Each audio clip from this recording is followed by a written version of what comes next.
or just let's go straight to Abuja studio where Olabode Shomi is already seated. Our guest is an energy expert joining us. Mr. Shomi, thank you so much for coming on the program. Two-pronged approach to the conversation today, but let's start with the fossil energy element of it, because we just left off the conversation around Iran before we come to the power sector in Nigeria. I know the last time we were here, we're debating as to what is done.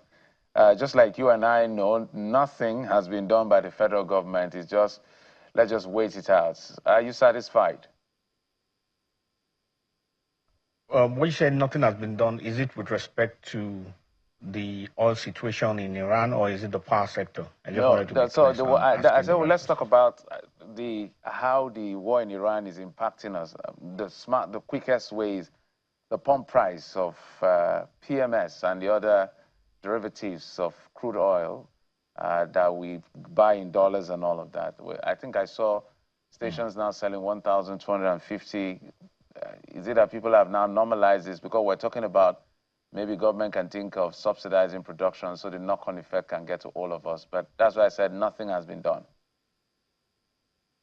Okay, so when it comes to subsidy, it's a judgment call, and I believe that that was my own thinking, which I expressed the last time we were here as well. The issue primarily is an economic one, and not really an oil and gas decision. And why I say that is that when the government came in, they removed subsidy.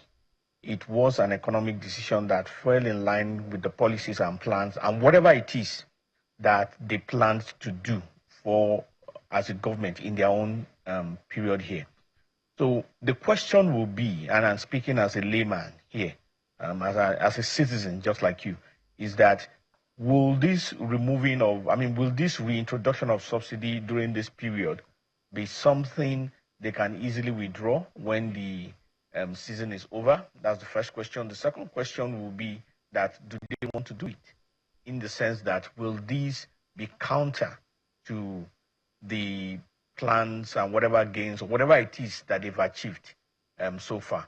And then, of course, third one largely is that should Nigerians actually get used to the forces of demand and supply like everywhere else in the world? Because everywhere else in the world, once there is a crisis like this, well, what goes in is increase. And except most of the OPEC nations. Most of the OPEC nations do enjoy subsidy.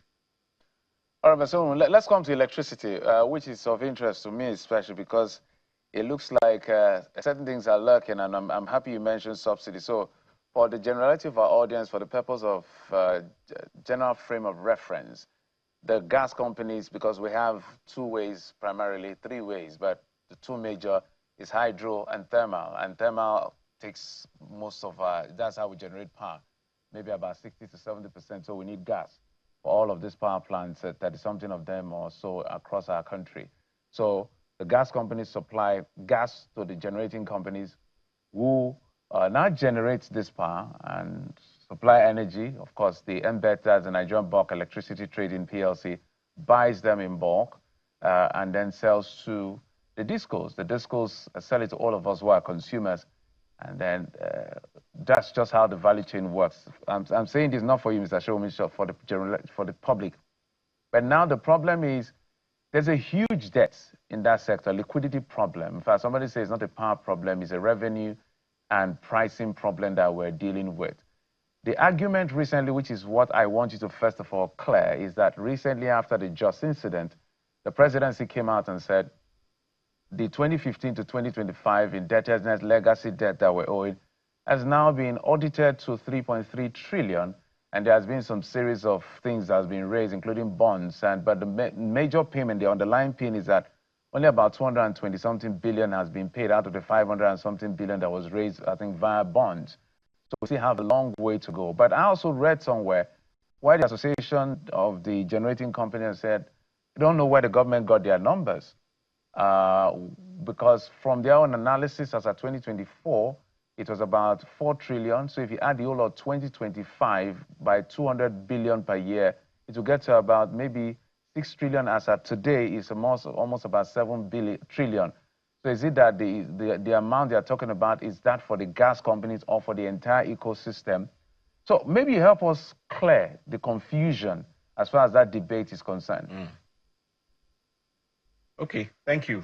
I think just like you rightly explained in terms of how the value chain works, that the gas company, they put in their invoices to the generating companies, who in turn put in their own invoice to embed, who in turn get it from the discos, who in turn get it from you and I.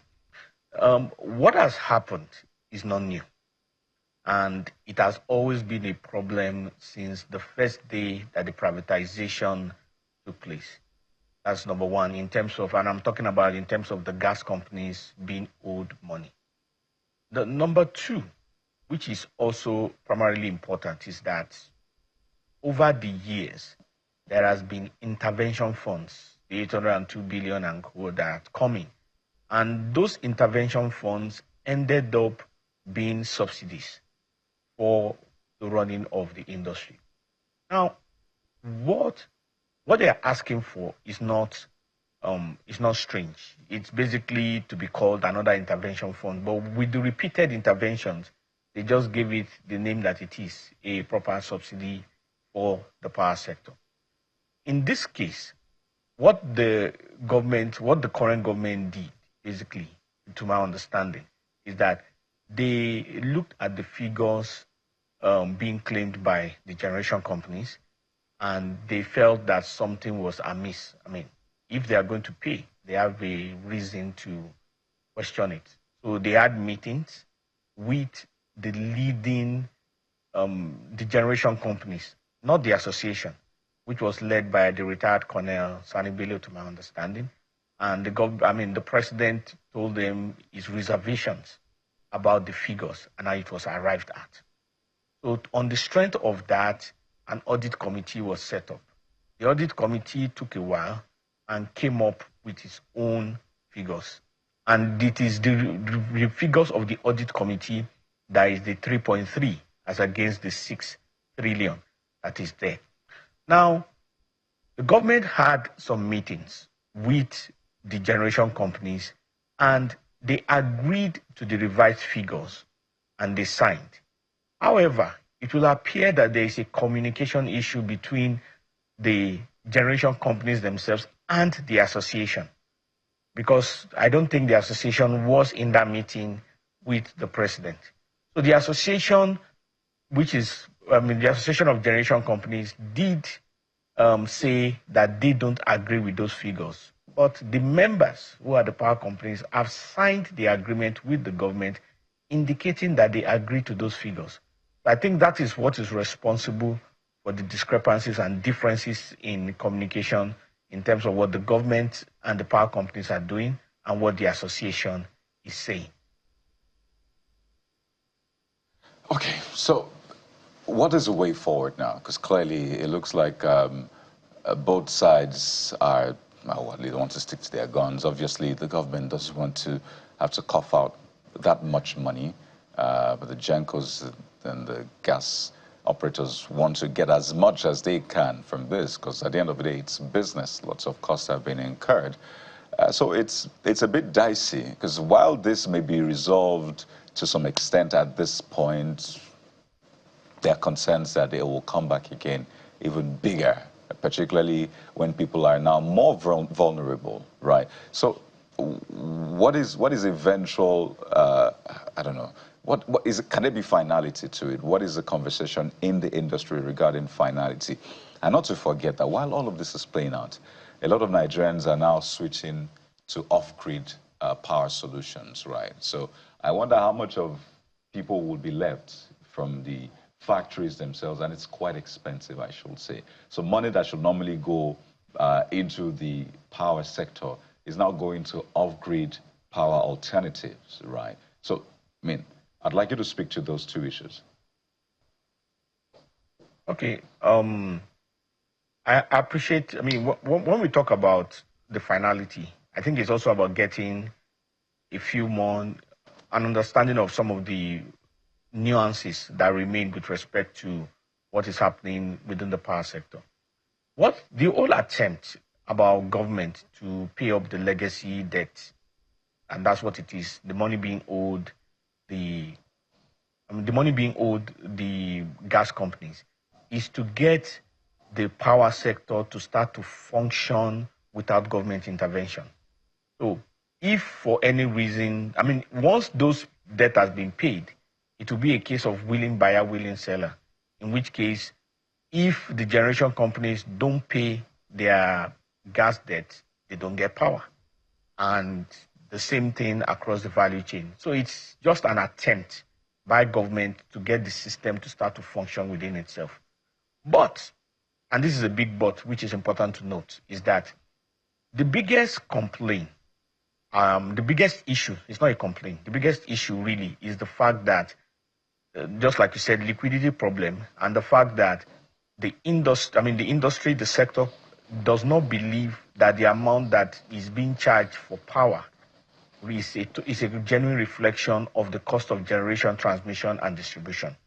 So what that means at the end of the day, if the power sector is to function properly, is that there will most likely be an increase. You will recall that you did say that it's a revenue issue. And yes, it is a revenue issue, because the money that comes into the disco does not belong only to the disco. It belongs to the value chain. So when the money comes into the disco, Abuja disco, for example, or Ikeja or Eko disco, they take the part that is theirs. They give some portion to the transmission company, who is responsible for transmission or transportation. They give some to the generation companies. The generation companies also take from there and pay they pay the gas suppliers. But as it is today, based on what is available, it's a percentage of the money they get. So what happens is that they take a percentage, they give the transmission company a percentage, they give the generation companies a percentage, and the cycle continues.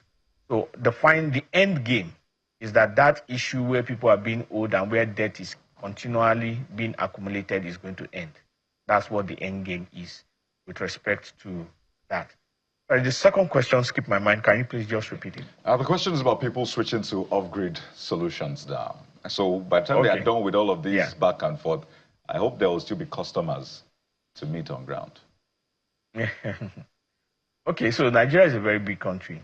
And when we talk figures, it's an assumption based on our circle to believe that most of our population is in the cities. No, it is not. So when we say a lot of people are switching to off-grid, it probably will mean a lot of people around us, which is nothing wrong. It's an energy mix. The question will be what percentage of people really are moving. But you know, those are the people that can really pay. Those are the people that can really bring the big buck that, you know, whether the disco. So that's those are the ones that can really pay for it. In fact, a lot of them are the ones on the so-called band A right now. I hope you catch my drift. Yes, I catch your drift. But if you check the MITO, that's the multi-year tariff order, and how the income comes in, it's not the residential customers that actually pay. It is the industries, it is the factories. Whether it's band A, band B, or band C, we are actually all being subsidized by the cost that the factories and the big power consumers actually take. So, yes, the people within the band A customers, some of them are moving, but people ultimately find out, particularly when it comes to solar, that across a time period, it is still cheaper to use hydro or gas. And why I say that is that for solar, you have an investment that is going to be sunken in batteries. You have your investment in the panels, which all have a lifespan. And once you get to that, once that lifespan is over, you need to still invest in those assets. And I sincerely doubt that those batteries are a 10-year period. So at the end of the day, we're still going to come to those decisions. What I think the sector owes Nigerians is a bit more details in terms of how the sector works, how costing is done, and how pricing is arrived at.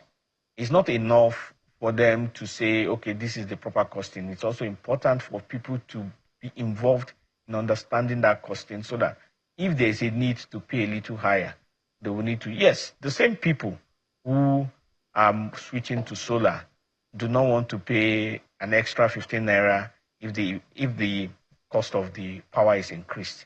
So there's a catch-22 to all of this. Well, The truth is that the sector itself must survive, and it must survive by being able to pay for its operations. Well, we hope that the sector can also survive if government, takes up its responsibility and fulfills it. I wonder if you had addressed this much earlier on when you talked about the legacy debt and the seeming misunderstanding between the association and the gas company. Reports have come through that these approval, the latest approval that Mr. President has made for the payment of the gas debts had been done similarly in 2025 and in 2024. So from where you stand as an expert, what could have been wrong that is responsible for the repeated approvals? Wasn't funds released for the payment in 2023, in 2024 and 2025? And is this a matter of accountability? Okay, so there's a need for some correction there. The 2024 and 2025, there were no payments done. It was a case of estimated figures, which of course also gets reviewed. This is the time that payments is being done. So sometimes reportage can have errors or could be reported in ways that people will misinterpret. So there were no payments in the previous years. So this is the time when payment is being done. But there have been reports that the minister had announced that payments had actually commenced in 2024. And how are you so sure that payments were not done? Do you have any evidence to that effect?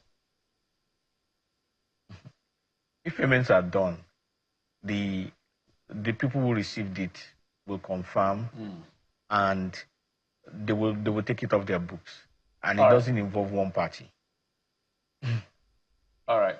Of course, we're going to keep probing these issues. I know that he had said that time that there's a 1.3 trillion to be paid via cash injections, I think promissory notes, another $1.3 billion, I think, through cash and future royalties. But, I don't want to quote him out of context, but, politicians and interpretations can mean two different things. But the most important thing is that at the end of the day, we're owing 3.3 trillion naira from the government end, but the people in the sector are saying otherwise. However, if we stay with the government number, 200 billion plus is a far cry. So something has to be done so that the sector survives. Thank you so much, Mr. Alabode Shobi, for coming on the program. We appreciate your expertise always. Thank you, sir. Thank you. The pleasure is all mine.